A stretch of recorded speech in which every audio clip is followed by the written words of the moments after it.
Thank you.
यावरे ठेवून या माताचा स्कंदात दंडवत दुसरे बंधू सारदा जे चतुराणी आत्मजा वाक्य सुटी काविज सहजती चरण दंडवत आता बंधू देव ब्राह्मण याचे निपुण्य पावन प्रसन्न होऊन श्रोते जनतया माझे नमन दंडवत आता बंधू साधू सज्जन रात्रंदिवस हरीचे दान राम उच्चारिता जनतया माझे नमन दंडवत आता बंधू रंग भूमिका कीर्तनी उभी होती लोका टाळ मृदुंग श्रोते देवा तया माझे नमन दंडवत ऐसे नमन करुणी सकळा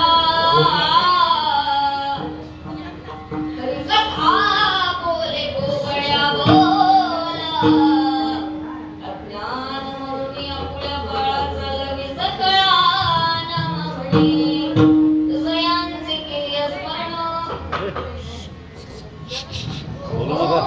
या सगळ्या विद्येचं विवरण देश मनुष्य जनाशी बृंदे नमस्कार नियता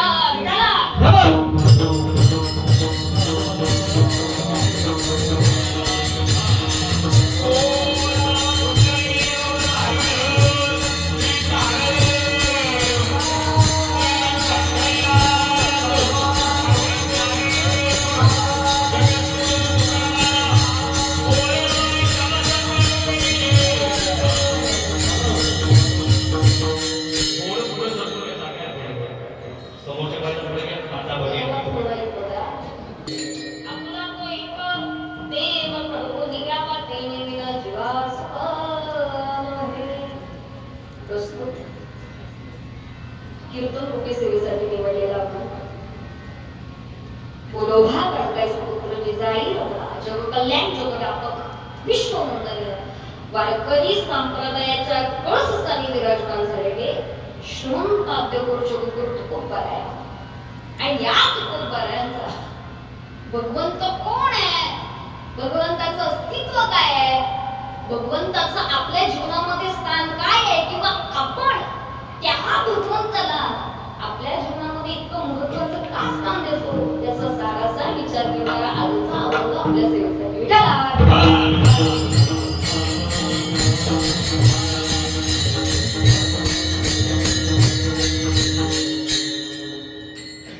सुंदर अशा प्रकारचा हा अभंग देत असताना प्रथम आपण अभंगाचा विषय बनवायचा आहे. विषय मांडत असताना जगगुरु तुकोबरायांनी म्हणावं काय रे बाबा कशाची मागणी करतोय, सुखाची मागणी करतोयस ना, मग एक सहज आणि सोपा सुखरूप तुझ्या समोर मार्ग ठेवतो, तुझ्या समोर पर्याय ठेवतो, जरा मी देते याला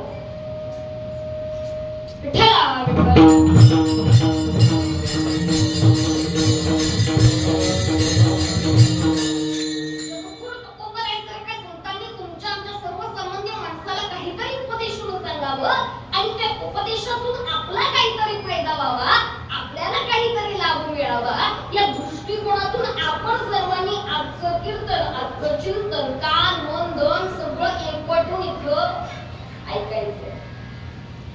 आपण कशाची मागणी करतो, कशाची अपेक्षा करतो सांगा मला माय बाप. आपल्याला आपल्या जीवनामध्ये काय पाहिजे, सुख पाहिजे. आपल्याला आपल्या जीवनामध्ये काय पाहिजे, समाधान पाहिजे.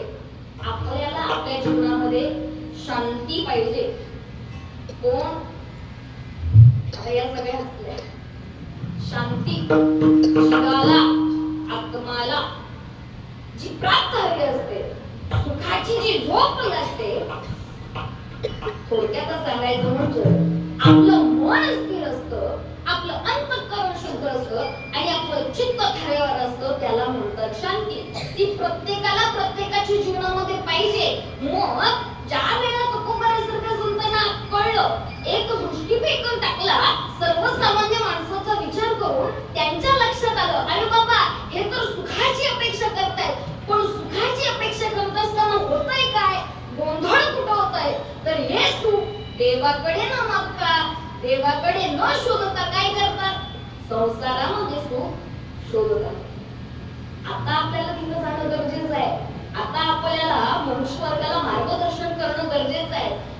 सगळ्याचा विचार करून जगद्गुरु तुकोबारायांनी तुम्हा आम्हाला सांगावं, बाबा रे, अरे तुला तुझ्या जीवाला पाहिजे नसो, मग काय कर, त्या परमात्म्याला आपलंसं कर. जोपर्यंत त्या भगवंताला तू आपलंसं करणार नाहीस ना, तोपर्यंत ज्या सुखाची मागणी करतोस ते सुख काही तुझ्या पदरामध्ये पडणार.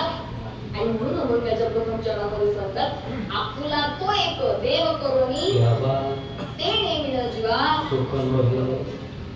मग सगळं काही ठीक आहे, आपलं चुकतं का असं म्हणणं नाहीये ना की संसार पूर्णपणे संसारातून आपल्याला सुखच मिळत नाही. जर संसारातून सुख मिळालं नसतं तर कोबाऱ्यासारख्या संतांनी सुद्धा संसार, माझ्या ज्ञानोबारायांनी जरी विवाह नसला चला, ज्ञानोबारायांच्या मुखातून आलेले उद्गार आहेत काय, अवघाची संसार सुखाचा. या संपूर्ण विश्वाला सुख देण्याची जी वृत्ती, जी भावना माझ्या ज्ञानोबारायांची होती, मग संसारामध्ये सुख नाही असं तुम्ही कसं म्हणता ताई? याच्यातून एकच पर्याय, याच्यातून एकच तात्पर्य तुमच्या आमच्या समोर येतं आणि तो सहज सोपा तात्पर्य असाच आहे. या सगळ्याचा सारांश इतकाच आहे की तुम्हा आम्हाला जे सुख मिळतंय संसारातून थोडे कोकणी करा. तुम्हा आम्हाला जे सुख मिळतंय संसारातून ते देहाला मिळणार सुख आहे. बरं काही नाही ऐकताय ना? तुम्हा आम्हाला जे सुख मिळतंय संसारातून ते देहाला मिळणार सुख आहे. पण जगद्गुरु तुकोबारायांचं म्हणणं काय, अरे बाबा संपूर्ण आयुष्य जगायचं, संपूर्ण आयुष्य काढायचंय, काही क्षणापुरतं सुख तुला नाहीये, काही क्षणापुरतं, काही तात्पुरतं, काही काळापुरतं सुख नको मिळवून घेऊ. मग काय कर, जीवाला संपूर्ण आयुष्याच्या शेवटापर्यंत सुख प्राप्त करून घ्यायचं असेल ना तर देवाला. मला काय म्हणायचंय कळतंय का? संसारातून मिळणारं सुख शरीराला मिळणार आहे, देहाला मिळणार आहे, पण परमार्थातून भगवंताच्या चरणामध्ये, भगवंताच्या नामस्मरणामध्ये, भगवंताच्या चिंतनामध्ये मिळणारं सुख हे जीवास मिळणार आहे आणि ते अखंड चिरंतन राहणार आहे. आपलं चुकतं का? आपलं आयुष्य इतकं आहे, त्या आयुष्यामध्ये आपलं जग म्हणजे काय? ज्यावेळेला आपण जन्माला येतो, जन्माला आल्यानंतर आपल्या आई वडील सगळ्यांच्या विचारांचा प्रभाव आपल्यावरती पडत असतो आणि तो विचारांचा प्रभाव पडत असताना लहानपासूनच तशी आपली दृष्टिकोन होतो, लहानपणापासूनच आपली तशी भावना होते. आपण काय करतो, सगळे सोयरे, इष्ट, आप्तेष्ट, नातेवाईक, मित्रमंडळी, आई बाबा असतील, पती पत्नी असेल, सगळे जे मित्रमंडळी आहेत जे आपल्या जवळचे आहेत त्यांनाच आपण आपलं काय समजू लागतो, जग समजू लागतो. पण आपण विसरून जातो की अफाट आहे जग, या जगामध्ये अफाट माणसं आहेत. पण सगळं खरं असलं, ज्यांना माझं माझं म्हणतो ना तेच आपल्याला शेवटी जाळायला. सांगण्याचा मुद्दा काय, संसारातून दुःख मिळतं का? दुःख मिळतं कारण बाबा आपण अपेक्षा चुकीची करतो ना. ज्यांना माझं माझं म्हणतोय त्यांनी आपल्या सोबत राहावं असं म्हणतो, पण कधीतरी बारकाईने विचार केला का, जन्माला आलो तेव्हा एकटे आलो की 4-5 जणांना घेऊन आलो? एकटे आलो. आयुष्य जगणार आहोत, चढ उतार सगळं पाहणार आहोत. ज्यावेळी जात असताना एकट्याला जायचंय की सगळ्यांना घेऊन जायचंय? आपली लाख इच्छा असेल तरी आले तर पाहिजेत ना. जन्माला येताना एकटे आलोय, जाताना सुद्धा एकट्याला जायचंय. मग ज्यांना ज्यांना माझं माझं म्हणताय ते आहेत तरी कुठं? ते आहेत कुठं? मोह अवस्थेमध्ये, मायावी अवस्थेमध्ये.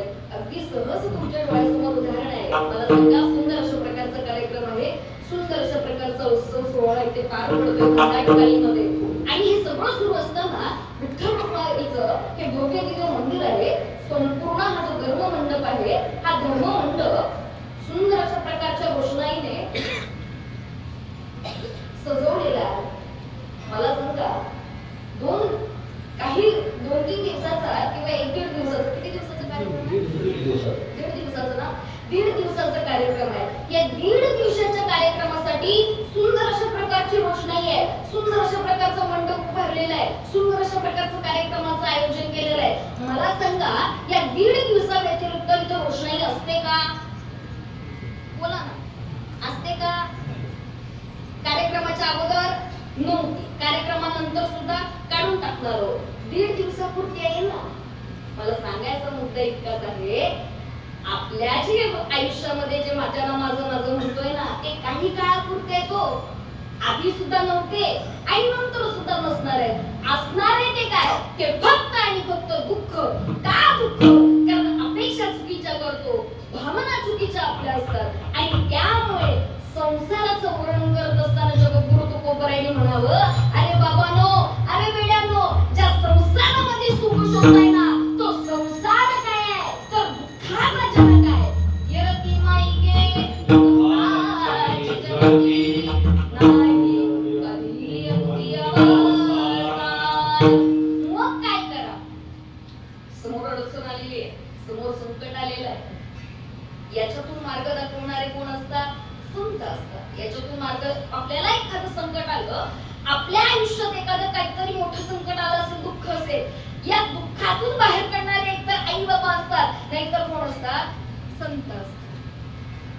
मग संतांनी काय सांगावं? जगद्गुरु तुकोबरायांनी सांगतात, काय म्हणतात, बाबा तुला तुझ्या जीवनामध्ये दुःख आलंय, या दुःखातून बाहेर पडण्याचा सुद्धा मार्ग आहे. तू अडकलाय, कर्माच्या रहाटरडण्याच्या चक्रामध्ये अडकलाय, संसारामध्ये अडकलाय, याच्यातून सुद्धा बाहेर पडण्याचा एक मार्ग आहे. आणि तो मार्ग म्हणजे काय तर तो भगवंत आहे. त्या भगवंताचं नामस्मरण कर, त्या परमात्म्याचं चिंतन कर. का कर? कारण त्याच्या नामस्मरणाचं वेळ तुझ्या चित्ताला लागला ना, की तुला दुसरं तिसरं काही दिसणार. आपण भगवंताचं नामस्मरण करायला लागलो की भगवंत काय करतो? अविनाश करी आपुरिया ऐसे, कवी मना पिसे शेवटच्या चरणापर्यंत आपण आलेलो. विषयच पाहतोय का? कारण विषयामध्ये जेवढं आपल्याला सार सांगता येईल, पुढची प्रमाणे पाहता येतील, चिंतन व्यवस्थित काळाच्या वेळेच्या अनुषंगाने म्हणता येईल, म्हणून विषय हा प्रत्येकापर्यंत पोहोचला पाहिजे. चारही चरणाचा शेवटच्या चरणापर्यंत आपण आलेलो आहोत.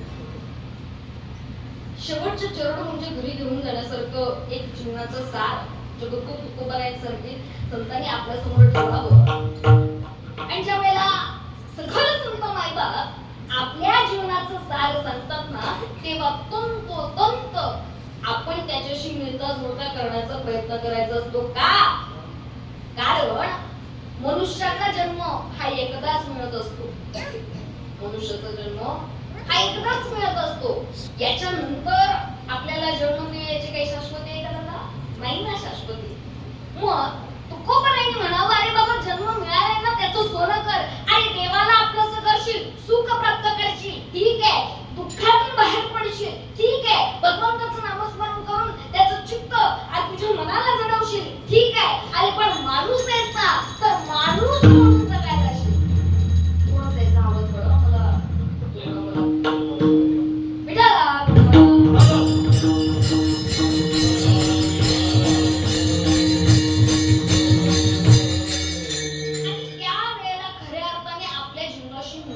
आपल्याला बाहेर मिळतं काय?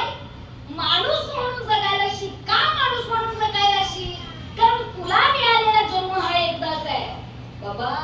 दिवसाला अगणित जन्म होत असतात, अगणित मृत्यू होत असतात, काही त्याचा नेम नाही. आपल्या शेजारच्या गावातील कोण मिळाला तरी आपल्याला त्याच्या कधी कानावर पडत नाही. धावा असतो, लोक जातात तेव्हा आपल्याला कानावरती पडतं, बाबा कोण गेला होता, हा अमुक करून गेला होता. मला सांगण्याचा मुद्दा इतकाच आहे, अनेक जण जन्माला येतात, अनेक जण मृत पावत असतात. सगळ्यांची नावं येतात का? सगळ्यांची नावं उच्चारली जातात का हो? नावं कोणाची उच्चारली जातात? नाव कोणाचं घेतलं जातं? ज्यांनी कीर्ती केलेली आहे, जे स्वतःसाठी न जगता समाजासाठी जगत आहेत, त्यांचं नाव घेतलं जातं. आणि त्यांचं नाव घेत असताना, हे सगळं करत असताना त्या लोकांनी आपले अनुभव आणि बरोच काही पायाखाली घेतात ना. जरी पायाखाली घेतलं तरी पाय कुठं असतात? मला सांगायचं तात्पर्य इतकंच आहे, एक जन्माला आलाय माणूस म्हणून, एक व्यक्ती म्हणून जगू नका. सकाळी उठायचं, रात्री झोपायचं, दिवसभरामध्ये काम काही करायचं, घरदारासाठी जे काही आपल्याला कमवायचंय ते सगळं करायचं. पण हे सगळं करत करत करत असताना ना, एक व्यक्ती म्हणून न जगता एक व्यक्तिमत्व म्हणून जगावं. का? कारण व्यक्ती कधी ना कधीतरी संपणार आहे बाबा. बाबा, पण त्या व्यक्तीने निर्माण केलेलं व्यक्तिमत्व, ती व्यक्ती गेल्यानंतर सुद्धा चिरंतर टिकून राहतं. आणि म्हणून जगद्गुरु तुकोबरायांनी सांगावं की बाबा रे, जगायचंय तर कसं जग. तुका म्हणे एक मराठी उत्तम चिमुरे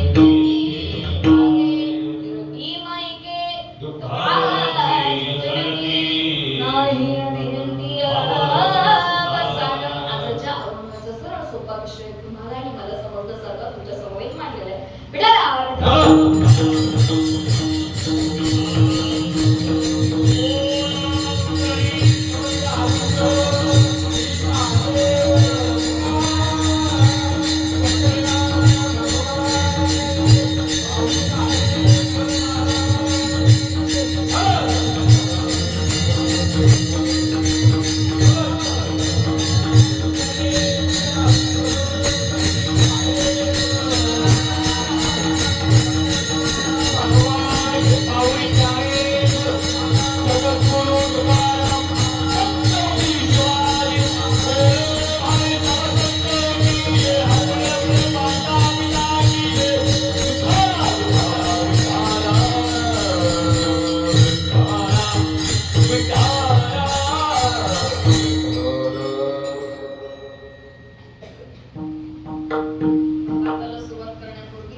भावार्थाला सुरुवात करण्यापूर्वी एका वक्त्याचं प्रधान कर्तव्य होतं अल्पसा परिहार परिचय करून देणं. आणि याच अनुषंगाने मूळचे खानदानपाली घोडवड तालुका चिपळूण जिल्हा रत्नागिरी श्री विठ्ठल रखुमाई हरिनाम उत्सवाच्या सुंदर अशा प्रकारे आनंदामध्ये पार पडत आहे.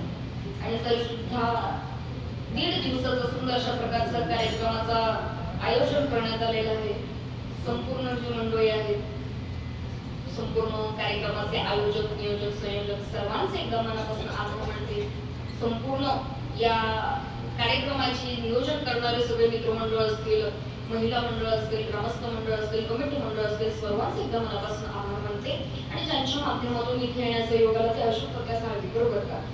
आणि खरंच त्यांचे मनापासून आभार मानावं असं वाटतात. कारण सुंदर अशा प्रकारचा उत्सवाचा कार्यक्रम पार पडत असताना रुक्मिणी माता आणि भगवान परमात्मा विठ्ठल यांची सेवा करण्याची, तुमच्या सारख्या सगळं संत मायबापांची सेवा करण्याची संधी माझ्यासारख्या एका अल्पज्ञानी पामराच्या वाट्याला आली, त्याबद्दल सर्व ग्रामस्थांचे एका मनापासून आभार मानते. आपल्याला वेळ झालेला आहे, 8:30 वाजायला 10 मिनिटं आहेत, तरी सुद्धा चिंतन सुद्धा आपल्याला पाहायचंय तितकंच. त्याच्यामुळे जास्त वेळ काही परिणाम घेत नाही. सगळ्यांना धन्यवाद करते. अखिल कोटा ब्रह्मांड नाही पण ऋषी परमात्मा सर्व संत महात्म्य आधी करून त्यांना त्यांना साष्टांग प्रणिपात करते आणि सेवेचा प्रारंभ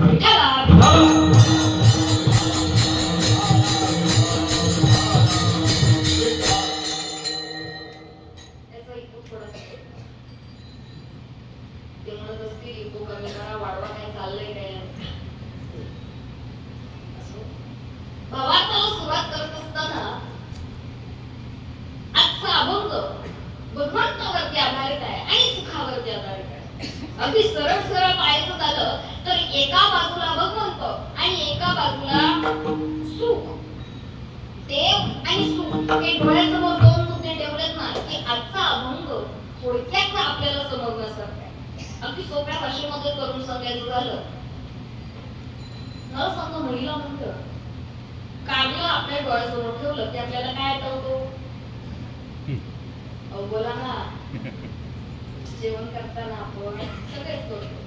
कारलं आपल्या डोळ्यासमोर ठेवलं की आपल्याला काय आठवतं? कारलं कसं असतं? मग काय आठवतं? कारल्याला ठेवलं तर गोडपणा नाही ना आठवणार. कारलं म्हणजे कडू आणि कडू म्हणजे कारलं. तुम्ही घाबरताय का मला? तुमच्यापेक्षा लहान आहे ना मी. तुमचीच मुलगी आहे, तुमचीच नात आहे, तुमचीच पणती आहे. तुम्ही फक्त बोलत चला, कारण जसं बोलत चलाल तसं आपलं कीर्तन पुढे सरकतंय. कारलं म्हणजे कडू आणि कडू म्हणजे कारलं, तसं आंबा म्हणजे गोड आणि गोडपणा म्हणजे आंबा. जिथे प्रकाश असतो तिथे दिवा लावला जातो, जिथे दिवा लावला जातो तिथे सगळीकडे प्रकाश होतो. अगदी त्याचप्रमाणे जिथे देव आहे तिथे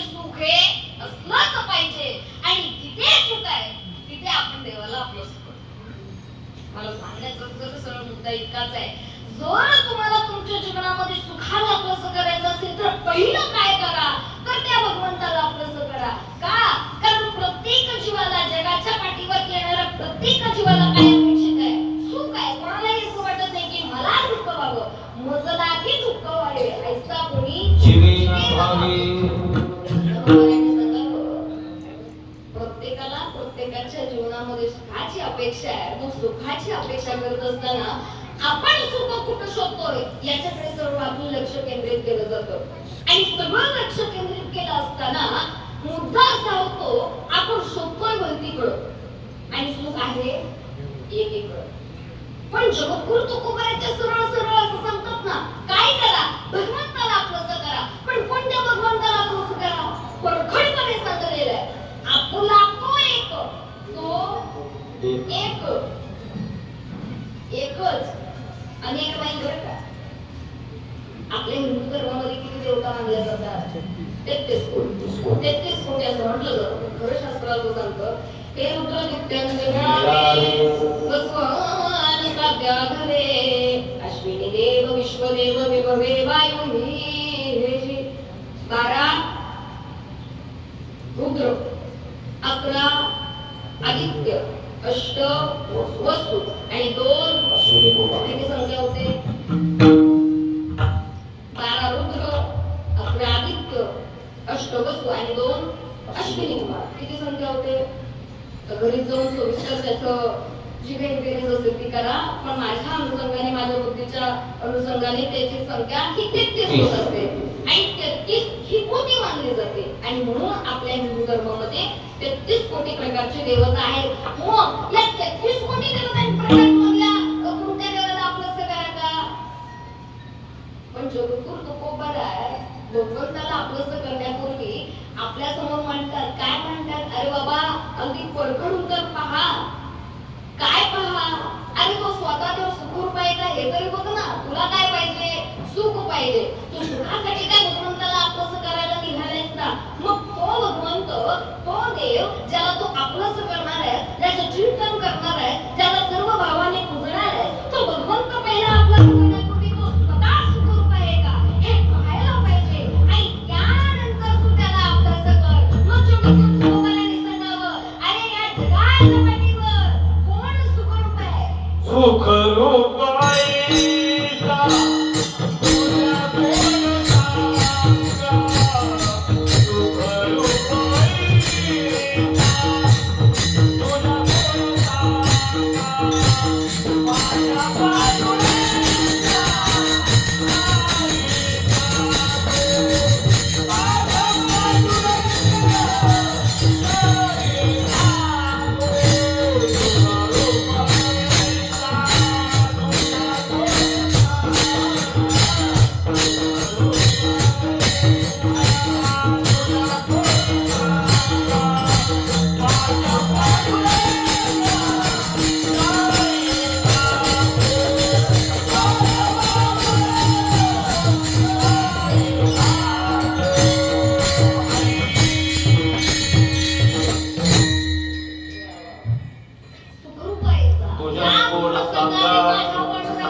बोडवाडी मधले सगळे ग्रामस्थ अधिष्ठान म्हणतात भगवंताला आपलंसं करतो. तो साक्षात पांडुरंग परमात्मा तुमच्या मंदिरामध्ये आलेला आणि तोच पांडुरंग परमात्मा जगाच्या पाठीवरती सुखरूप आहे आणि सुख तुम्हाला देणार आहे का? कारण त्या भगवंताकडे काय आहे? त्या भगवंताकडे स्वतंत्र आहे. त्या भगवंताकडे काय आहे? त्या भगवंताकडे सामर्थ्य आहे. त्या भगवंताकडे काय आहे? त्या भगवंताकडे सुख देण्याची उदारता आहे. मला सांगा, सुख असेल, सामर्थ्य असेल, स्वतंत्र असेल, सगळं काही असेल, द्यायची उदारता तर पाहिजे ना. लाख श्रीमंत असता तुम्ही, समोर एक भुकेलेला आला, आपल्याकडे एक भाकर आहे, त्या एक भाकरीमध्ये अर्धी भाकर देण्याची वृत्ती असली पाहिजे ना. तर आपण सुखरूप आहोत, तर आपल्याकडे श्रीमंती आहे, तर आपल्याकडे सगळं काही आहे. आणि माझा पांडुरंग परमात्मा काय? स्वतः सुखरूप आहे आणि दुसऱ्याला सुद्धा सुख देण्याची त्याची उदार भावना आहे. पण आपण काय करतो? आपल्याकडे परंपरा आहे, जे आजाने केलं, जे पंजानी केलं ते आजानी केलं, आणि आजानी केलं ते कोणी केलं? मला सांगायचा मुद्दा इतकाच आहे, आपली मानसिकता, आपला दृष्टिकोन किंवा आपले जे विचार आहेत ते इतरांच्या प्रभावाखाली कुठेतरी दबलेले आहेत. काय झालं? आपण काय करतो? अगदी आपण सगळी गावातली माणसं सांगायचं उदाहरण घ्यायचं झालं, शेती केली जाते, शेतीची दरवर्षीप्रमाणे राखण केली जाते. ती राखण एखादं वर्ष चुकली, एखादं दिवस चुकली, काहीतरी कारण असेल, अडचण असेल, चुकली, काही दिवसांनी आपल्याकडे काहीतरी संकट कोसळावं, दुःख यावं, काहीतरी दुर्घटना घडावी, आपण काय म्हणणार? राखण द्यायची चुकली ना, नारळ द्यायचा चुकला, देव. आणि जो स्वतः देव बघतोय, जो स्वतः देव तुम्हाला दुःख देतोय, तो भगवंत शेंदरी हेंदाई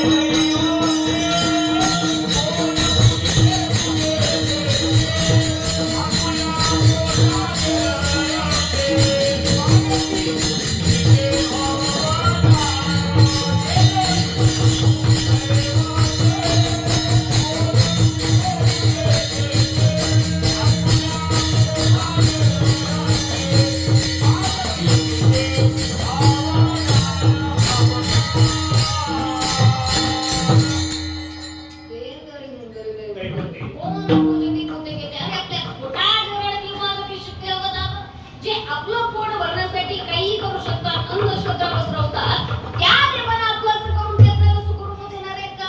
पण सगळं कळतंय, रोज नवीन कीर्तनकार येत आहेत, आम्हाला हे सांगतायत काय सेंदरी इंद्री दैवते कोण पूजते होते की ते आपल्या पोटाची रडती मागाची शिट्टी अवधान. तरी आम्ही काय करतो? कारण आपला मनुष्य निरोग आहे. कोण जागा वेगळं करतं असं माझं म्हणणं नाही, सगळे तेच करतात. काय आता मेला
तुका भरे पेशे अंगारे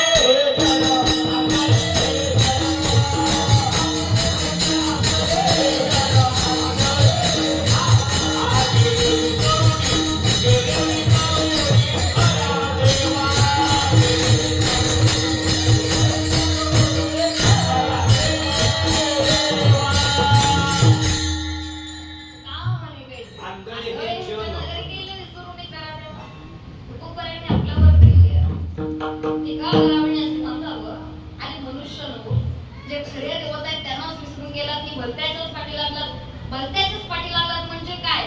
काय करताय तुम्ही? नाथ बाबांनी सुंदर अशा प्रकारच्या भरोडातून एक वर्णन करा. काय म्हणताय नाथ बाबा? काय सांगताय? कोणत्या देवाला तुम्ही आपलं करताय? आणि हे सगळं पाहिल्यानंतर नाथ महाराज आपल्याला काहीतरी म्हणतात. ते म्हणतात ते कोणाला आणि कोणी लागून घ्यायचं तो आपला आपला प्रश्न. वेळ लागले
मस्ती करून आली पण तो मोडावी लागली बरं का.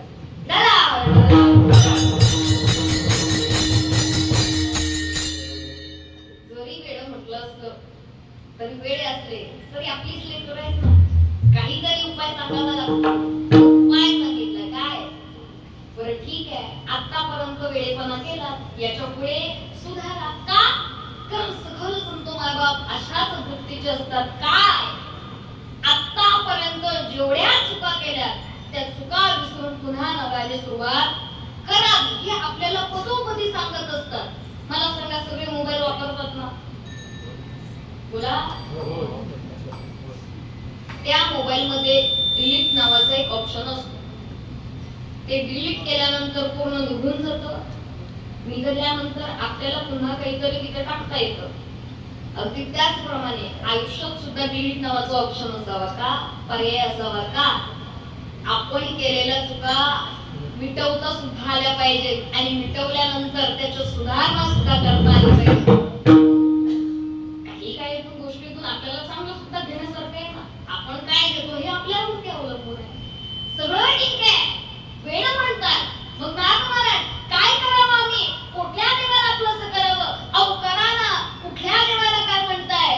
सुखरूप आहेसा तुझ्या कोण सांगा माझ्या पांडुरंगा सारी करतो किंवा सर्व सुखाचे आदर बाप रत्ना सर्व सुखाचे आदर जणी म्हणे सारंगधर सुखाचे आदर म्हणे नरहरी सोनार का म्हणे माझे हिची सर्व सुख बाहेर शिंक आवडीने.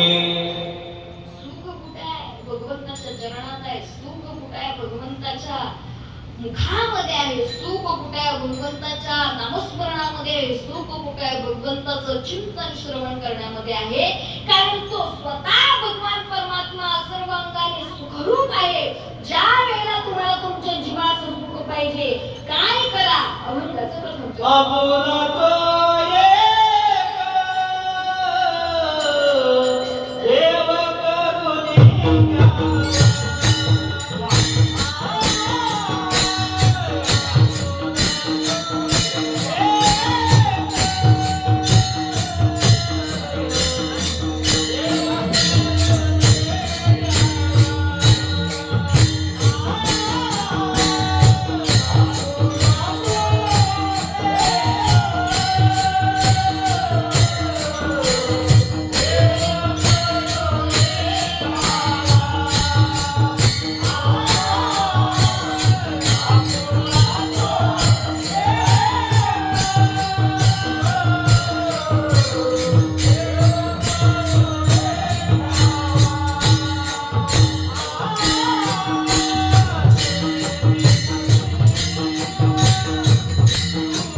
एखादी गोष्ट एका विशिष्ट जागी ठेवली. उदाहरणार्थ सोन्याचा आपला हार आहे कुठे ठेवला. विशिष्ट आपल्या जी जागा आहे जिथं कुठे कोणी हात लावणार नाही तिथं ठेवला. काही दिवसानंतर तो आठवलाच नाही. मी शोधतोय अख्खं घर, अख्खं आयुष्य गेलं तरी सापडेल का? तेवढाही कुठं त्या जागेवरती पाहिल्याशिवाय सापडणार नाही. आपलं सुद्धा तेच आहे. काय अरे सुखाची अपेक्षा करताय वेळानो, पण सुख शोधत असताना सुख कुठं शोधताय? संसारामध्ये जे मुळात नाहीये. अगदी दृष्टांताच्या एका माध्यमातून सांगायचं म्हणजे असं, एक आजीबाई होत्या बरं का, आमच्या आजीबाई सारख्या गोड. आणि पूर्वीचा काळ होता. पूर्वीच्या काळामध्ये आजी वळकटी म्हणायचे बरोबर का. आता मी काय तुम्हाला सांगावं, तुम्ही माझ्यापेक्षा उन्हाळे पावसाळे पाहिलेले आहेत, तुम्हालाच माहित असेल जास्त माझ्यापेक्षा. वळकटी मिळलं जायचं. वळकटी म्हणजे काय? गोधडी, बरोबर ना. तर तुम्हीच आता मला सांगा, मला काय माहित नाही. हो म्हणा. हो किती गोड आहेत. हो माझी आजी आणि माझी पणजी पण आहे बरं का. वळकटी मिळल्या जायच्या, गोधडी मिळल्या जायच्या आणि सगळं सुरू असताना आता पूर्वीच्या काय तशी परिस्थिती हलकीचीच असते. आता परिस्थिती चांगली पण सुख कधी गॅस संपेल, कधी काही नेम, कधी आडवाणी चालावं लागेल, काही नेम. आताची परिस्थिती आहे. पूर्वीच्या काळातले लोक आहे त्या परिस्थितीमध्ये खुश होते आणि आता त्यांना हे सगळं पाहावं लागतं. सांगायचा मुद्दा इतकाच आहे. आजीबाई वळकटी मिळत होत्या. वळकटी मिळता अचानक लाईट गेल्यानंतर पूर्वीचा काळ म्हणून काहीतरी करू शकतो. कोणती होती? ज्या त्यामध्ये रॉकेल घातलं आणि रॉकेलच्या वरती बत्ती लावली किंवा लावला आणि लावल्यानंतर प्रकाश पडला. प्रकाश पडल्यानंतर काही क्षणामध्ये त्या आजीबाई जरा बाहेर गेल्या, अंगणाच्या बाहेर गेल्या. अंगणाच्या बाहेर गेल्यानंतर समोरच एक ग्रामपंचायत होती. सौर ऊर्जेवरती चालणारा त्या ग्रामपंचायत समोर एक दिव्याचा मोठा पोल होता आणि त्या तेवढ्या भागामध्ये तेवढ्या परिसरामध्ये तो प्रकाश पडला होता. आजीबाई काहीतरी शोधू लागल्या. दहाची 15 मिनिटं झाली, 15ची 20 मिनिटं झाली. अचानक एक अंगणवाडी सेविका,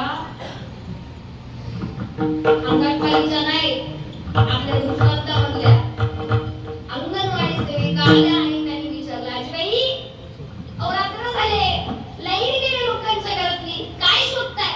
आजीबाई म्हणाल्या, बाई तुला मी सांगितलं काय शोधते, तुला काय विचारलं, तुझी मदत मागितली, तू का मला विचारते? आजीबाई अहो तुमचं वय झालंय ना, सांगा तरी काय शोधताय? आजीबाई म्हणाल्या, अगं वय झालं म्हणून काय झालं, डोळे तर शाबूत आहेत ना माझे. आजीबाईच त्या आणि म्हणाल्या, अंगणवाडी सेविकांना राहूला नाही विचारलं, अहो आजीबाई सुनेसारखी नाही, तुमच्या लेकीसारखी तरी समजा. ज्याला कळलं त्याला कळलं. आणि बोलल्यानंतर म्हटलं, असं म्हणतेस फार सग्रह करते, सांगते, अगं काय झालं, आता मी ते काय शोधते सांगायचं, तुला ऐकायचंय ना, ऐक. संध्याकाळी 5 वाजले होते, 5 वाजल्यापासून मी वळकटी मिळते. आज कशी पूर्ण करणारच होते. 5चे 6 वाजले, 6चे 7 वाजले आणि 7 वाजल्यानंतर ह्या मिलीला काही गोळ आली, काही सांगता येईल. अचानक गेली, माझं काम राहिलं ना तिथल्या तिथं आणि काम हातातलं टाकून मी इथं आले. कशाला? अगो वेळे लाईट गेली आणि त्या लाईटीमध्ये माझ्या हातात जी सुई होती, जी वळकटी मिळायला लागणार होती, ती सुई आता मी कुठे शोधायला आले. आता ज्यांना कळलं ते जागे आणि 9:15 वाजले तरी झोपले. बरं ज्यांना नाही कळलं त्यांच्यासाठी पण आहे. मी तुमचे सांगणं माझं आले कशाला? ऐका वळकटी कुठं मिळत होत्या? मोज घरामध्ये. काही क्षणामध्ये लाईट गेली असू द्या. आता वळकटी मिळता आजीबाई बाहेर आल्या. कारण कोणाला काही माहित नाही. ज्या वेळेला आजीबाईने सांगितलं अंगणवाडी सेविकांना काय शोधते, तर सुई शोधते. वळकटी मिळत होत्या मोज घरामध्ये, सुई शोधतात ग्रामपंचायतच्या पोलाच्या बाहेर. त्या प्रकाशामध्ये अख्खी रात्र काय उरलेलं अर्ध आयुष्य जरी सुई शोधली ना तरी भेटणार आहे का? कारण ती होती कुठं? आपण आजीबाईंना हसतोय पण इथे प्रत्येक जणाची अवस्था ती आहे. का? कारण सुख कुठं आहे? परमात्म्यामध्ये. सुख कुठं आहे? भगवंत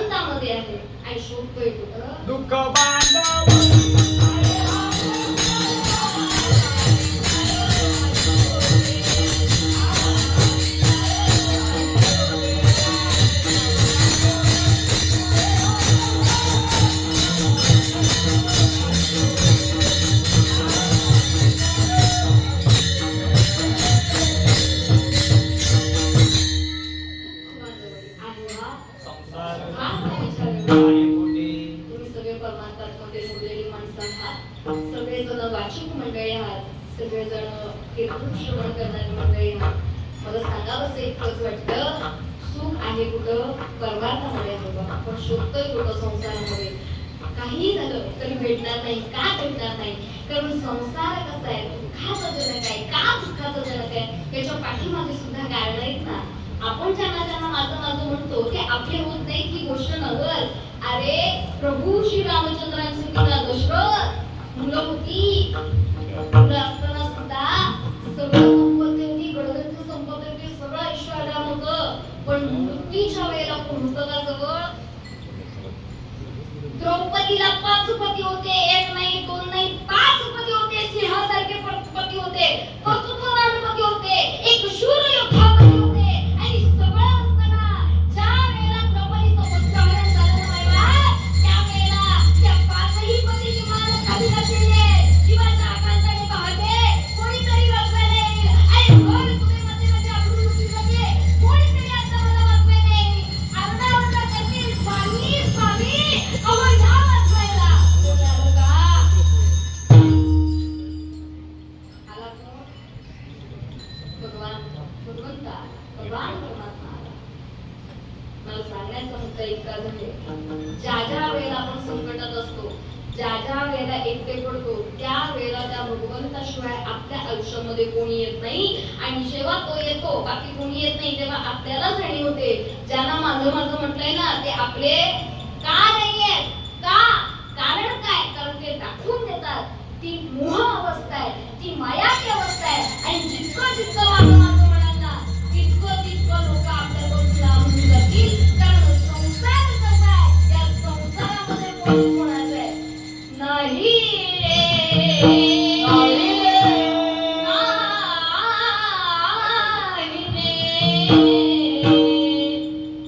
नाही कुणाचे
कधी ना कधीतरी समोर येतो.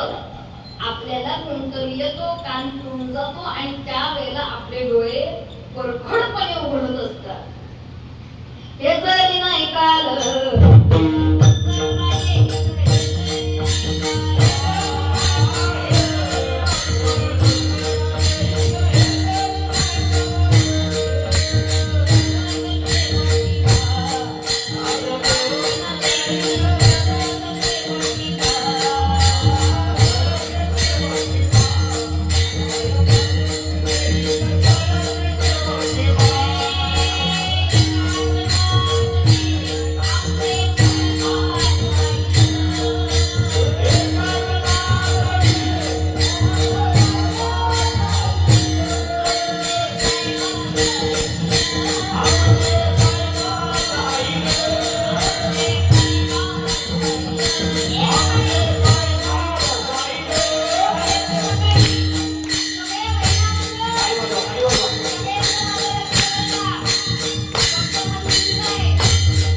त्याच्यावरती काळाचा पडदा येतो, सगळं काही येतं, पण बदलत आणि जगातलं सर्वात मोठं सत्य हे आहे, काय आहे, आपण ज्यांना ज्यांना माझं माझं म्हणतोय ना, ते आधी सुद्धा नव्हते, नंतर सुद्धा नसणार आहेत.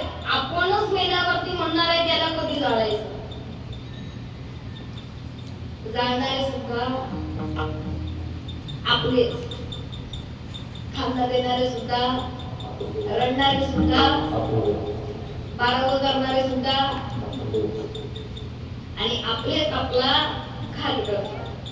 मला सांगायचं म्हणता इतकाच आहे, ज्यांना ज्यांना माझं माझं म्हणताय सगळी मोहावस्था आहे. का? कारण संसार कसा आहे, अभंगाचं किती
संसार कसा आहे? दुःखाचा जनक आहे. संसार काय? दुःखाचा दाता आहे आणि त्यामुळे सुख प्राप्त होत नाहीये. मग संतांनी तुकोबांनी आपल्याला सांगावं काय करा? भगवंताला आपलंसं करा. का भगवंताला आपलंसं करा? तर त्याच्याकडे सुख आहे. त्याला आपलंसं केल्यानंतर काय होईल? एका दृष्टांताच्या माध्यमातून सांगायचं झालं, भगवंताला आपलंसं करणं का गरजेचं आहे? लक्ष द्यायचं. 12 वाजता एका वधूवराचं लग्न झालेलं आहे. किती वाजता? दुपारी 12 वाजता लग्न झालेलं आहे. लग्न झालं, सगळा काही थाटमाट समारंभ सोहळा आहे. सुंदर अशा प्रकारचं मंडप कापडलेलं आहे, स्टेज उभारलेलं आहे, सगळं काही रोषणाई केलेली आहे, सगळं काही केलेलं आहे. एका खुर्चीमध्ये वधू बसली, एका खुर्चीमध्ये वर बसलाय. सगळा त्यांचा सप्तपदीचा कार्यक्रम झाला, विधी झाला, सगळं पार पडलं. सगळं पार पडल्यानंतर आता सर्वात मोठा कार्यक्रम असतो तो म्हणजे आत्ताच्या काळामध्ये फोटोशूटचा. हा, ते सगळं काही सुरू होतं. वराड मंडळी आपल्या कामाला आले होते, ते आपलं काम केलं आणि पुन्हा आपल्या घरी निघून गेले. आता राहणार कोण? लग्न लागल्यानंतर आपल्या जवळचीच काही माणसं असतात. एका बाजूला नवऱ्या मुलीची आई बसली होती आणि नवऱ्या मुलीची आई बसली असताना बाजूला 4-5 मैत्रिणी होत्या. त्या मैत्रिणींना त्यांची चर्चा सुरू होती. ती नवऱ्या मुलीची आई सांगत होती, अगं ऐकलंस का? माझ्या पिंकीने ना फार नशीब काढलेलं आहे. इतका गुण मुलगा आहे, इतका गुण मुलगा आहे, अख्ख्या जगात शोधून सापडणार नाही. इतका गुण मुलगा माझ्या पिंकीचा नवरा झालाय. माझा जावई आहे, आम्ही सुद्धा नशीब काढलेलं आहे. आणि सगळं सांगत असताना ती आई सांगते नवऱ्या मुलीची, काय आम्ही समोर वाघ दिसते ना, कोणाची आहे? माझ्या जावयाची आहे. पण आपण जावयाची म्हणणार का? आपण कोणाची म्हणणार? आपल्या लेकीची. सगळं कोणाचं असतं ते आपल्या. हे सगळं म्हटल्यानंतर नाही, तुमचा मुद्दा बरोबर आहे, याच्यावरती मी पुढे बोलणार आहे की बाळ दिसते ती कोणाची? माझ्या पिंकीची. आता एवढं म्हणा, बाकीचं मी सांगते तुम्हाला. तेच सांगायला मी आले की बाळ दिसते ती कोणाची? माझ्या. आवाज येत नाही. पिंकीची. बाळ दिसते कोणाची? समोर स्कॉर्पिओ दिसते कोणाची? हा समोर एवढा मोठा भला मोठा बंगला दिसतोय कोणाचा? आता त्याच्यावरती आमच्या काकींचं म्हणणं बरोबर आहे, हे पिंकीचं नाही, कोणाचं आहे? जावयाचं आहे. काढवलीला आमचं कीर्तन होतं आणि कीर्तन असताना बाबांनी सुद्धा एक उत्तर दिलं, ओ ताई, कीर्तनामध्ये हे कोणाचं आहे? जावयाचं आहे. पिंकीचं कसं काय म्हणता? म्हटलं बाबा, माझ्यापेक्षा 4 पावसाळी तुम्ही जास्त पाहिलेले आहेत, मी कमी शिकलेली आहे, कमी ज्ञान आहे माझ्याकडे, कमी अनुभव आहे. पण तुमच्या नातीला समोरून काहीतरी अजून 4-5 वाक्य पूर्ण करू द्या, मग तुम्ही सांगा माझं चुकतंय का तुमचं चुकतंय की कोणाचं बरोबर आहे? त्यांना म्हटलं बरोबर आहे, सगळं जावयाचं आहे. पण ऐका ना, 12 वाजता लग्न झालं, 1.5-2 तासामध्ये पिंकीचं होतं. कारण काय? अहो इथंच कारण आहे. सगळं पिंकीचं झालं. कारण काय? या बंगल्याचा जो मालक आहे, या स्कॉर्पिओचा मालक आहे, या बागेचा जो मालक आहे, या मालकाच्या नावाचं मंगळसूत्र कोणी घातलं होतं? आणि म्हणून कोणाचं झालं? पटला का? का चुकलं माझं? मला सांगण्याचा मुद्दा इतकाच आहे, एवढ्याशा प्रॉपर्टीची मालकी फक्त एका काळ्या धाग्याने होत असेल, काळ्या मानाच्या मंगळसूत्राने होत असेल. विश्वाचा चालक, ब्रह्मांडाचा नायक माझा पुंडरीश परमात्मा आहे. त्याच्या नावाची पवित्र तुळशीची गळ्यात माळ घातली, ओठावरती नामस्मरण असेल, अमाप सुखाची जी अपेक्षा करताय ना, ते तुमच्या पदरात असेल. आपला मुद्दा काय आहे माहिती आहे का? आपण आपलं जग अगदी संकोचित करून ठेवलंय. 4 भिंतीच्या मध्ये आपलं जग आहे. 4 भिंतीच्या मध्ये आपलं जग असताना त्या भगवंताने इतकं विशाल आणि सुंदर जग निर्माण केलेलं आहे, ब्रह्मांड निर्माण केलेलं आहे. त्याच्याकडे आपली दृष्टीच जात नाही. का जात नाही? अगदी सोप्या भाषेमध्ये सांगायचं झालं तर एखादा श्रीमंत माणूस असेल, एखादा श्रीमंत मुलगा असेल किंवा कोणी माणूस असेल, आपल्या मुखातून सहज उद्गार जातात, काय? अरे तुला कसली आयुष्य कमी आहे, तू जन्माला येतानाच सोन्याचा चमचा घेऊन आलेला तोंडामध्ये. म्हणतो ना, जो श्रीमंत असतो त्याला आपण म्हणतो जन्माला येताना सोन्याचा चमचा तुझ्या तोंडात होता, पण त्यांना कोण सांगणार? अरे सोन्यापेक्षा पण काहीतरी मौल्यवान आहे ना. सोन्यापेक्षा प्लॅटिनम मौल्यवान आहे. त्याची किंमत सुद्धा सोन्यापेक्षा दुप्पटीने जास्त आहे. मला सांगण्याचा मुद्दा इतकाच आहे, आपलं जेवढं जग आहे आपण तेवढंच पाहतो. जगाच्या बाजूने किंवा जगाच्या दृष्टिकोनातून आपण ज्या वेळेला विचार करू ना, त्यावेळेला आपल्याला कळेल अरे या ब्रह्मांडाचा नायक, त्या विश्वाचा चालक, त्या ब्रह्मांडाचा मालक आपण ईश्वर मात्र आहे. जर आपण त्याच्याकडे सुखाची मागणी केली, तो आपल्याकडे घरात का सुख करणार नाही? आपण काय करतो? आपण त्याच्याकडे सहज सांगायचा भाव करत असतो. बाबा नैवेद्य देतो, नारळ वाढवतो, वाढवल्यानंतर पापाकडे दिला, बाकीचा नारळ धरला. पुरणपोळी केली, पुरणपोळीचे बारीक बारीक तुकडे करायचे, अगदी पुरण त्याच्या बाहेर आलंच पाहिजे. आणि अर्धी पुरणपोळी जे सगळ्याची निर्मिती करणारा कोण आहे? तो भगवान परमात्मा आहे. आणि म्हणून त्या भगवान परमात्माचं नाव सर्वांनी घ्यायचंय, हाताने टाळी वाजवायचे आणि सर्वांनी मुखाने नामस्मरण करायचंय. आपण मानलेली साथ या खांदाटपालीच्या गुणवाडीच्या विठ्ठल रखमाई मध्ये आपण घातलेली भगवंताला साथ घेतलेलं भगवंताचं नाव हे पंढरपुरापर्यंत झालं पाहिजे. सगळ्यांनी आपल्या हाताने टाळी मुखाने भगवंताचं नामस्मरण करायचंय.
सगळ्यांचाच विचार करावा लागतो. तरी सुद्धा तुमची काही वेळ घेणार आहे का? आपण शेवटच्या चरणापर्यंत आलेलो आहोत आणि मी तुम्हाला विषयामध्ये सांगितलं होतं शेवटचं चरण हे घरी घेऊन जाण्यासारखं आहे का? कारण शेवटचं चरण जीवनाचं सार आपण जगावं कसं याची ओळख करून देत असतं. आणि ओळख करून देत असताना आपल्याला तितकंच गरजेचं आहे. काय गरजेचं आहे? आपण जगावं कसं? एकच सांगते, ज्या वेळेला सुंदर अशा प्रकारचं झाड उभं होतं आणि उभं झाड असताना त्या झाडावरती एक सुंदर अशा प्रकारचं घरटं होतं, एका पक्षीचं घरटं होतं. आणि पक्षी काय करायची? त्या पक्षीने त्या घरट्यामध्ये आपल्या पिलाला जन्म दिला बाबा. पिलाला जन्म दिल्यानंतर ती पक्षी आपल्या पिलासाठी चोचीतून दाणे आणायची, सगळं काही त्यांच्यासाठी खाण्यापिण्याचं आणायची. गेली ती पक्षी की संध्याकाळी तिला पिलांची आठवण व्हायची, संध्याकाळी घरट्याची आठवण व्हायची. माय मंदिर आलले लागे कळसा फुटाया, एक गायाळ पक्षी जाई पिलाना भेटाया. तिला बांधला घरट, तिला विसावा निवारा, ओढलका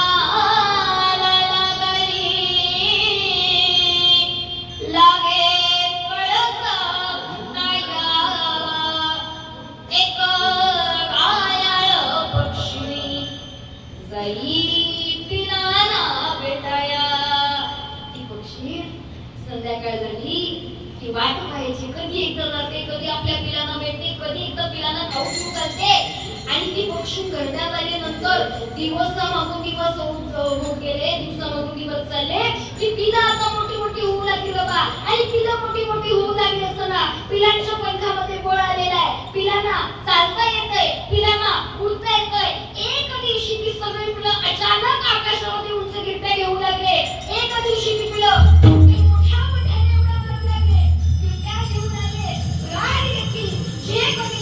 आणि सगळं काही झालं.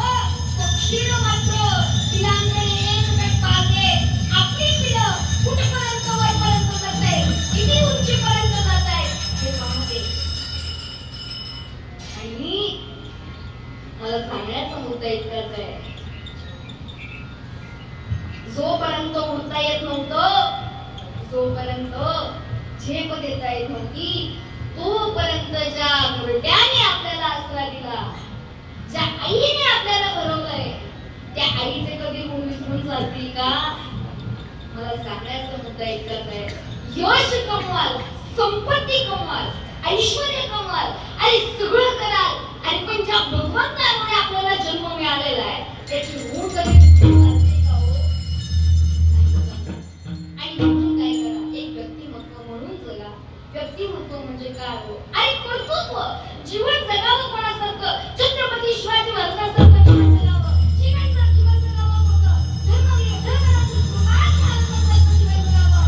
आणि जीवन जगावं होतं. आज वयामध्ये नाहीये. 60-70 वर्ष झाली, 60-70 वर्ष झाली. माझ्या परंपरेला जाऊन, माझ्या कुटुंबाला जाऊन, आज सगळं जग, सगळं वर्तरी संपत आहे. आई या नावाने हात वरतोय, हात वरतोय. आणि त्यावेळेला प्रत्येक वर्षाचा डोळ्यामध्ये अश्रू आहे. आणि हे सगळं होत असताना पाहायला ती लोकांना येत नाही बा, पण ऐकायला सहू बाजूने गात आहेत त्यांची कीर्ती.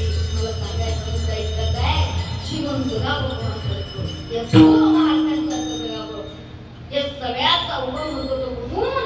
राष्ट्रमाता जिजाऊ साहेब यांनी जे संस्कार केले ते छत्रपती शिवाजी महाराजांनी पाळले, ते जपातले, ते धर्मवीर सम्राट महाराजांपर्यंत आले.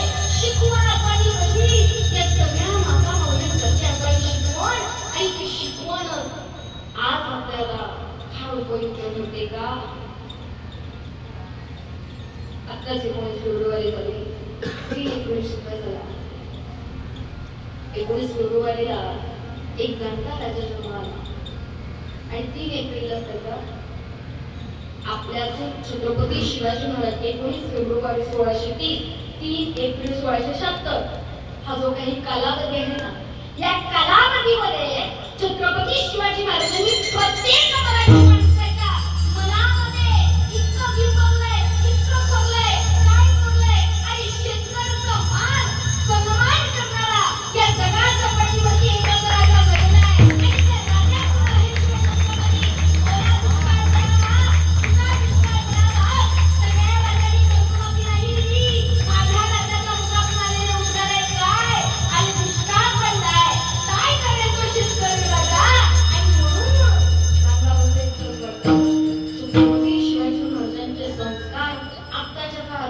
फार गरजेचं आहे. का गरजेचं आहे याच्या पाठीमागं कारण काय? प्रत्येकाला वाटतं छत्रपती शिवाजी महाराज आपल्याच घरात जन्माला यायला पाहिजे, आपल्याच आताच्या काळामध्ये जन्माला यायला पाहिजे. पण कधी भारतीयांनी विचार केला का हो, छत्रपती शिवाजी महाराज जन्माला आल्यानंतर त्यांनी पाहावं काय? अरे एका हातावरती एका मुठीमध्ये 18 पोपट जातीतील मर्दमावळ्यांना जमा केलेला आहे. स्वराज्याची स्थापना केली आहे. आणि हे सगळं करत असताना ही इच्छा कोणाची आहे? आईची इच्छा आहे. स्वराज्य व बलिपशूंची इच्छा आहे. हे सगळं होत असताना त्याच्या वेळेला सगळे मर्दमावळे एकत्र आलेले आहेत. त्या सगळ्यांना भावाभावात धक्का दिलेला आहे. आणि आज आताच्या काळामध्ये काय होतंय? सगळा भाऊ भावाचा बळी घ्यायला मागे पुढे पाहत नाही. एवढूशा जमिनीच्या तुकड्यावरून मी पाहण्यासाठी माझ्या राजाने जन्माला यावं का? गंगी मग कावा केला, त्याच्या बळावरती अनेक गडे केले, काबीज केले. आणि आज आमची लोकं गंगी कावा करतात का? कोणासोबत? आपल्याच लोकांसोबत. हे पाहण्यासाठी राजाने जन्माला यावं का? नाही. राजाची शिकवण काय सांगते? शंभूबाई लहान आहे आणि लहान असताना पायऱ्या त्या पायऱ्यांवरून उड्या मारतायत. छत्रपती शिवाजी महाराजांना जेलतायत, पुन्हा उड्या मारतायत, पुन्हा जेलतायत, पुन्हा उड्या मारतायत, पुन्हा जेलतायत. बाप लेकरचा हा खेळायचा कार्यक्रम सुरू आहे. बाजूला राष्ट्रमाता जिजाबाईचाही बसलेल्या आहेत. छत्रपती शिवाजी महाराजांची आई शंभूबाईंची आजी बसलेली आहे. काय झालं? काही वेळामध्ये छत्रपती शिवाजी महाराज पुढे गेले. शंभूबाईंना घेण्याकरता तो हात दिला होता, झेलण्याकरता तो हात पटकन काढून घेतलेला आहे. शंभूबाई धक्कन पडलेले आहेत, रडू लागलेले आहेत. आणि त्यावेळेला छत्रपती शिवाजी महाराज शंभूबाईंना काय सांगताय? नीट ऐका. शंभूबाईंना सांगताय, शंभूबाई अहो रडू नका, काहीतरी केलंय, काहीतरी कारण असेल ना. अहो मी तर तुमचा पिता आहे, जन्मदाता वडील आहे. तुम्ही माझ्यावरती काय केलं? विश्वास ठेवला, पण तोच हात मी काढून घेतलेला आहे आणि तुम्ही पडलेला आहे. मला सांगायचा मुद्दा इतकाच आहे, तुम्हाला शिकवण ही द्यावी. आपल्या आयुष्यामध्ये अनेक जण येतील, अनेक जण जातील. आपण कोणावर किती विश्वास ठेवा हे आपल्याला पुढं संभाजी महाराजांनी आपल्या स्वतःवरती विश्वास ठेवला असताना तर आज संभाजी महाराज आपल्याला असते. 32 वर्षाचा वाघाचा जवान या आपल्याच लोकांनी आपल्यापासून हिरावून घेतलेला आहे. काय? छत्रपती संभाजी महाराज यांच्यासारखं जगावं का? कारण शेवटचे मुखातून उत्तर होते, अरे हे औरंग्या, अरे हे औरंग्या, अरे पाहतोस काय? साखर तंडामध्ये वागून कसे वार करतोय? अरे हिंमत असेल ना तर या वाघाच्या नावाला एका बाहेरचा बोल हा वाघाच्या नावाला आणि कितीही सांग, कितीही गवत असतं आपले, अरे वाघाचा जव आहे, सगळे दुसऱ्या धर्मासाठी आणि सगळे दुसऱ्या धर्मासाठी ही किती मोठं माझ्या राजाची योजना. म्हणून जगावं कोणासारखं या लोकांचं पाहिजे. आणि अभंगच असणार इतकाच आहे. आयुष्यामध्ये माणसं कमवतो कोण? माणसं कमवत असताना बोलायच्या अगोदर विचार करावा लागतो, चालायच्या अगोदर पावलं कुठे जातील याचा सुद्धा विचार करावा लागतो. आपण एक एक बोललेला अक्षर हे कोणाच्या मनाला कधीही लागू देऊ नये. आणि लागलेलं ते आपण मोठ्या मनाने माफी मागावी. इतकं मन माणसाचं निर्माण असावं. जर मन शुद्ध असेल, भगवंत आपल्याकडे असेल तर आपल्याकडून होणारं कर्म हे चांगलंच होतं यावरती आपण विश्वास ठेवला पाहिजे. आणि सगळ्यावरती विश्वास ठेवून आपण आपलं सुंदर जीवन जगलं पाहिजे. का? कारण जन्म हा एकदाच मिळतो. आंधळ्याच्या हाती कावळा भेटावा जसा हा मनुष्याचा आपल्याला देह मिळालेला आहे. आणि त्या मिळालेल्या देहाचं जर सोनं करायचं असेल तर काय करावं? जीवन जगत असताना लोकांनी आपल्याला नाव काढावं. एक सुंदर अशा प्रकारचं शेर आहे, अरे जब तक हम जिंदा है, जब तक हम जिंदा है ऐसी करनी करके चलो. क्यों? मालूम है. क्यों? मालूम है. जब हम इसमें इस जगत में आए तो सभी जन सब जन लोग हम पर हंस रहे थे. क्यों? आनंद बांट रहे थे. अरे ऐसी करनी करके चलो कि जग रोए और हम जाताना अशी गर्दी करून चला. काय? आपण हसलो पाहिजे आणि जगाने रडलं पाहिजे. म्हणून थोडक्यात सांगायचं सार इतकंच आहे. जगद्गुरु तुकोबाराय तुम्ही आम्हाला सांगितलं, बाबांनो जगा कोणासारखं, महान व्यक्तीसारखं जगा. का? नसतो, एकदा जिंकून कोणी सिकंदर होत नसतो किंवा एकदा लढून कोणी होत नसतो. चंद्र चंद्राच्या जागेवर ते, सूर्य सूर्याच्या जागेवर ते, कोणीही कोणाची बरोबरी करू नये का? कारण दोघेही चमकणार आहेत, दोघेही सगळ्यांना प्रकाश देणार आहेत. फक्त फरक काय? फक्त वेळेमध्ये. आणि ही वेळ प्रत्येकाच्या आयुष्यामध्ये नसते. करायचं की नाही, पूर्ण करायचं की नाही, हे आपल्या हातात आहे. आणि म्हणून काय करा, कसं जगा, अहंकाराचं शेवटचं जग. तुका म्हणे कमळतीचे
तुका आजच्या या वृंदावरती माझ्या अल्पशा बुद्धिमत्ताप्रमाणे मला जमेल तसं चिंतन तुमच्या सर्व संत मायबापांच्या समोर मांडण्याचा प्रयत्न केलेला आहे. मुखातून काही अवाक्षर केला असेल, तुमचीच नात आहे, तुमचीच मुलगी आहे म्हणून पोटात घ्या, तेव्हा अजूनही कीर्तन शिकत आहे, मात्र शेवटपर्यंत शिकतच राहणार आहे. माय बाप तुम्हाला पुढे काय बोल तरी ती सलेकी लाडेपुढे माझं क्षमा करावी. आणि अशा पद्धतीने तुमच्या सखल संत मायबापांच्या चरणावरती सेवा समर्पित करण्यापूर्वी 5:30 मिनिटं बाकी आहे. तरी सुद्धा आपण छत्रपती शिवाजी महाराजांचं नामघोष 2 मिनिटाचं करणार आहोत का? कारण मला अभिमान आहे, स्वाभिमान आहे की त्यांची लेख आहे आणि म्हणून त्यांनी जे केलेलं काम आहे त्या कामामुळे, त्या कर्तृत्वामुळे आज एक स्त्री इथे उभी आहे आणि या सगळ्या स्त्रिया तिचं कीर्तन ऐकायला आलेल्या आहेत. हे सगळं कोणी केलेलं आहे? इतकं स्वातंत्र्य आपल्याला या समाजामध्ये देणारे छत्रपती शिवाजी महाराज आहेत. आणि म्हणून आपण ज्या वेळेला लोकांना सांगतो ना बाबा हे करा, त्यावेळेला आपण काहीतरी केलं पाहिजे, स्वतः काहीतरी केलं पाहिजे. ज्या वेळेला मी सांगत असते हे करा ते करा, हे सगळ्या अगोदर मी स्वतः केलं पाहिजे. मी किती करते याच्यावरती सगळं लक्ष असतं. आणि म्हणून मी 7वी पासून कीर्तन करते. आता मी बी फार्मसी करते, तुमच्या जवळ आहे, सावरण्यात आहे. पण तरी सुद्धा आजपर्यंत असं एकही कीर्तन नाही की छत्रपती शिवाजी महाराजांचं नामघोष केलं. छत्रपती शिवाजी महाराजांचं जे चरित्र आहे ते सांगायला अख्खं आयुष्य आपलं कमी पडेल आणि अनुभवायला तर एक गुण अनुभवायला अख्खं आयुष्य कमी पडेल. आणि म्हणून याची कुठेतरी जाणीव प्रत्येकाच्या मनामध्ये व्हावी. आणि वारकरी संप्रदाय किंवा ही कीर्तनाची गादी आहे ती गादी अशी आहे, एकाजवळ आपली चर्चा होत नसते, एकाजवळ जरी चर्चा होत नसली तरी अनेक जण जे लोक असतात त्या लोकांच्या माध्यमातून समाजाची विचारांची देवाणघेवाण होत असते. आणि प्रत्येकापर्यंत एक नाही तर 100,000 व्यक्तींपर्यंत पोहोचवण्याचा, सामाजिक बोध पोहोचवण्याचं माध्यम म्हणजे हे कीर्तन आहे. आणि याचा प्रसंगाने आपण नामघोष करणार आहोत आणि कीर्तनाला समर्पित करणार आहोत. संपूर्ण आयोजक मंडळी, संयोजक मंडळी सर्वांचे मनापासून सुंदर अशा प्रकारचे सांस्कृतिक, सुंदर अशा प्रकारे शांतचित्ततेने कीर्तन श्रवण केलं. तुमचे सुद्धा मनापासून आभार मानते. आणि एकदा सर्वांनी छत्रपती शिवाजी महाराजांचं नामघोष करायचं. काळ्या रात्री तळपत होता तिचा काळ्या रात्री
आवाज काढावा लागतो आणि तो आवाज प्रत्येकाच्या हृदयापर्यंत पोहोचावा लागतो. इतकं नाही तर कीर्तनकाराला सुद्धा डोलावं लागतं.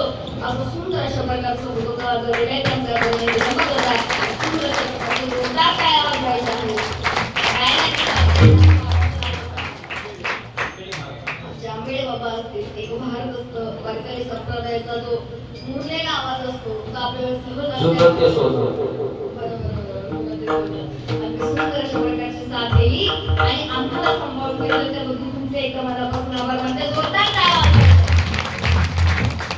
प्रकारची गायनाची साथ केलेली आपले पागे काका असतील. खूप दिवसांनी आज त्यांची साथ लाभलेली आहे. त्याचप्रमाणे गायनाचार्य माझे बाबा ज्यांच्यामुळे मी आज इथे उभी आहे, जे काही बोबडे बोलत आहे हरिभक्त अविनाश महाराज असतील, बाबांचे एकदा मनापासून आभार म्हणते. संपूर्ण समवेत आलेली मंडळी आमचे माने बाबा असतील, आमचे किशोर काका असतील, माटोकर बाबा असतील, आमचा अश्विन कार्तिक, खूप दिवसांनी ही मंडळी आज लावलेली आहेत. विनिकर बाबा असतील, सर्व टाळकरी मंडळी, आमचे हे दोन छोटे वारकरी असतील, करणा भाग्यवंत नटे हरी कीर्तन. काही जण मोबाईलवरती गेम खेळत असतात, पण या दोघांकडे पाहून वाटतं की कलियुगामध्ये त्यांच्या माता पिता नसते. शुद्ध बीजापोटी हरी रसाळ पोपटी. त्यांनी एक महिला कीर्तनकाराला सुद्धा साथ दिलेले सर्वांसाठी एकदा जोरदार टाळ्या वाजवायच्या. संपूर्ण कार्यक्रमाचे आयोजक, नियोजक, संयोजक सर्वांचे मनापासून आभार म्हणते. कोणाचे आभार मानून राहायचे गेले असतील तर मोठ्या मनाने माफ करा. अतिकोट प्रमाणाने पंढरीश परमात्मा ए रुक्मिणी माता सखल संत मायबाप ज्ञानोबा तुकोबार आहे सगळ्यांना धन्यवाद करते आणि सेवेत ज्ञानेश्वर माऊली विठ्ठला